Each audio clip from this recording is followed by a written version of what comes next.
ইস্টবেঙ্গলের নতুন বিদেশি স্ট্রাইকার নিয়ে জল্পনা ক্রমেই বাড়ছে।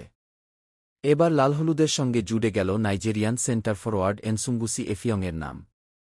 বর্তমানে ইন্ডিয়ান সুপার লিগের পাঞ্জাব এফসির হয়ে খেলছেন ২৬ বছর বয়সী এই স্ট্রাইকার। প্রায় ৬ ফিট লম্বা এফিয়ং একজন ক্লাসিক নম্বর ৯, যিনি বক্সের ভিতরে উপস্থিতি, হেডিং এবং হোল্ড আপ প্লের জন্য পরিচিত।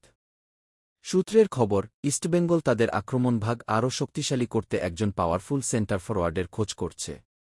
সেই তালিকাতেই উঠে এসেছে এফিয়ংয়ের নাম। তবে এখানে একটি গুরুত্বপূর্ণ বিষয় রয়েছে। এখনও পর্যন্ত দুই পক্ষের মধ্যে কোনো আনুষ্ঠানিক আলোচনা বা চুক্তির খবর প্রকাশ্যে আসেনি। ট্রান্সফারটি এই মুহূর্তে শুধুমাত্র জল্পনার পর্যায়েই রয়েছে।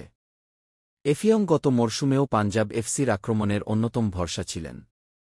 নিজের শারীরিক শক্তি, এরিয়াল ডুয়েল এবং টার্গেট ম্যান হিসেবে খেলার দক্ষতার জন্য তিনি আইএসএলে পরিচিত মুখ। যদি শেষ পর্যন্ত এই ট্রান্সফার সম্পন্ন হয়, তাহলে কলকাতার ফুটবল মঞ্চে এটি হতে পারে একটি বড় সংযোজন। তবে এখনই নিশ্চিত কিছু বলা যাচ্ছে না।